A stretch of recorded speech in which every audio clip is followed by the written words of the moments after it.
வணக்கம். Last weekly வீடியோலயே நம்ம சொல்லியிருந்தோம். ஒரு பிரேக் அவுட் கிடைச்சதுன்னா ஒரு ஸ்டாப் லாஸ் ஹண்டிங் அப்படிங்கிற மாதிரி கீழே வருவாங்க அப்படின்னு. லாஸ்ட் வீக் பார்த்தீங்கன்னா ஒரு நல்ல ஸ்டாப் லாஸ் ஹண்டிங் மூவ் வந்து நம்ம எல்லாருமே பார்த்தோம். ஒரு 1 or 2 டேஸில் 23,800 வரைக்கும் கீழே வந்துட்டு நெக்ஸ்ட் டேவே பார்த்தீங்கன்னா பழைய ரேஞ்சுக்கு வந்துட்டாங்க. நிஃப்டியில் அடுத்தது என்ன நடக்கலாம் டீட்டெயில்ஸ் பார்த்தலாம் வாங்க. இங்கே கொடுக்கக்கூடிய தகவல் எல்லாமே எஜுகேஷனல் பர்பஸ்க்கு தாங்க. டிஸ்க்ளைமர் ரீட் பண்ணிக்கோங்க. First of all last few வீக்ஸாக நான் கரெக்டாக வீடியோ போடலைங்க. ஒரு சில ட்ரீட்மெண்ட்ஸ் போயிட்டு இருந்தாங்காட்டி என்னால் வீடியோ போட முடியல. இனிமேல் வீடியோ ரெகுலராக போட்டுடலாங்க. Thanks for understanding. இப்போ லாஸ்ட் வீக்கில் வீக்லி வீடியோவில் நம்ம சொல்லியிருந்தோம் ஒரு சேனலில் நிஃப்டி ட்ரேட் ஆகிட்டு இருக்கு அப்படின்னு சொல்லியிருந்தோம். அந்த சேனல்லேருந்து ஒரு பிரேக் அவுட் கொடுக்குற மாதிரி கொடுத்தாங்க. கொடுத்துட்டு ஒரு ஸ்டாப் லாஸ் ஹண்டிங் மூவ், இதுதாங்க ஸ்டாப் லாஸ் ஹண்டிங் மூவ். ஒரு டியூஸ்டே பார்த்தீங்கன்னா ஆல்மோஸ்ட் ஒரு 23,770 நம்ம அந்த 0.618 லைன் இருக்குல்லங்க, அது வரைக்கும் கீழே இறங்குறாங்க. கீழே இறங்கிட்டு அடுத்த நாளே திருப்பியும் பழைய லெவல் சேனலோட ஹைக் வந்தாச்சு. அதுக்கப்புறம் ஒரு 0.5ல ரிஜெக்ஷன் ஆகுதா இல்லையா அதை பொறுத்து தான் மார்க்கெட் வந்து ஒரு அப் ட்ரெண்ட் போகுமா ஒரு டவுன் ட்ரெண்ட் போகுமா அப்படிங்கிறது டிசைட் ஆகும் அப்படிங்கிற மாதிரி நான் சொல்லியிருந்தேன். எக்ஸாக்டாக பார்த்தீங்கன்னா இப்போ அந்த இடத்துல 0.5 24,261 அந்த ஏரியாவில் ஒரு ரிஜெக்ஷன் பிரிண்ட் ஆகிற மாதிரி பிரிண்ட் ஆகிட்டு ஒரு லாங் விக் ரெட் கேண்டில் அப்படிங்கும்போது இந்த இடத்துல செல்லர் டாமினேஷன் இருக்கு. ஆல்ரெடி பார்த்தீங்கன்னா இங்கே ஒரு செல்லர் டாமினேஷன், இந்த ஏரியாவில் ஒரு செல்லர் டாமினேஷன், அந்த மாதிரி ஒரு செல்லர் டாமினேஷனில் திருப்பியும் அந்த சேனலோட எக்ஸாக்ட் எட்ஜில் வந்து இப்போ மார்க்கெட் க்ளோஸ் ஆயிருக்குங்க. இப்போ அடுத்தது என்ன நடக்கலாம் அப்படின்னு பார்த்தீங்கன்னா இந்த 24,050 அப்படிங்கிறது ஒரு கீ லெவல் மாதிரி. இப்போ இந்த வீக்குக்கு 24,050க்கு மேலே ட்ரேட் ஆகும்போது மார்க்கெட் வந்து மேலே நோக்கி போறதுக்கு வாய்ப்புகள் நிறைய இருக்கு. அது பார்த்தீங்கன்னா ஃபர்ஸ்ட் டார்கெட் 24,750 இந்த லெவலுக்கு ஃபர்ஸ்ட் டார்கெட் போகுங்க. அதுக்கு அடுத்த டார்கெட் பார்த்தீங்கன்னா இந்த கேப் இருக்குல்லங்க, இந்த கேப்பை ஃபில் பண்ணுறதுக்கு ட்ரை பண்ணுவாங்க. ஓகேங்களா, இது வந்து ஃபர்ஸ்ட் அப்சைட் டார்கெட்ஸ் அப்படிங்கிற மாதிரி நம்ம சொல்லலாம். அதாவது இந்த சேனலை உடச்சி மேலே போகும்போது, இந்த சேனல் வந்து ஆல்மோஸ்ட் ஒரு 1,300 பாயிண்ட்ஸ் இருக்கு. அப்படிங்கும்போது இந்த சேனலை உடச்சி மேலே போகும்போது ஒரு 1:1 ஒரு 1,300 பாயிண்ட்ஸ் ஒரு அப்வர்ட் மூவ் கிடைக்கிறதுக்கு வாய்ப்புகள் நிறையவே இருக்கு. ஓகேங்களா, இப்போ நாளைக்கு ட்ரேடிங் செஷன் வந்து ஏன் குரூஷுவல் அப்படின்னு பார்த்தீங்கன்னா 24,050க்கு கீழே சஸ்டெயின் ஆகும்போது நம்ம திருப்பி இந்த சேனலுக்குள்ள ட்ரேட் ஆக ஆரம்பிச்சிடும் நிஃப்டி. அப்போ இந்த டவுன்வர்ட் சேனல்ல ஒரு சேனலுக்குள்ள என்டர் ஆகும்போது ஃபர்ஸ்ட் டார்கெட் பார்த்தீங்கன்னா 23,770 இந்த டார்கெட்டுக்கு திருப்பி வருவாங்க.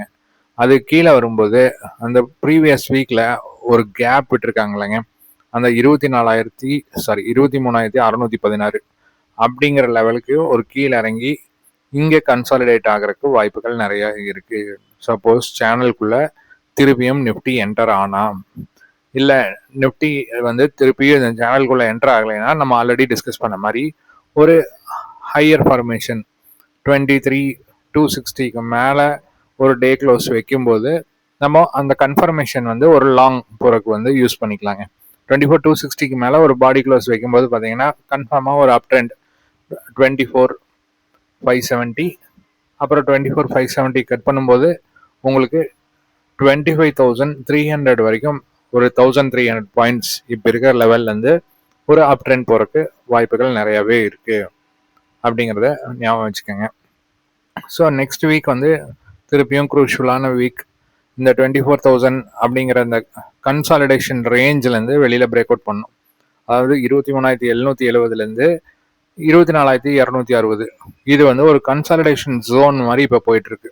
இந்த கன்சாலிடேஷன் ஜோனை பிரேக் அவுட் பண்ணிட்டு மேலே போகும்போது நம்ம அப் ட்ரெண்ட், இல்லை பிரேக் அவுட் பண்ணாமல் கீழே பிரேக் டவுன் பண்ணாங்கன்னா ஒரு டவுன் ட்ரெண்ட் அப்படிங்கிறத பற்றி நம்ம யோசிக்கலாங்க.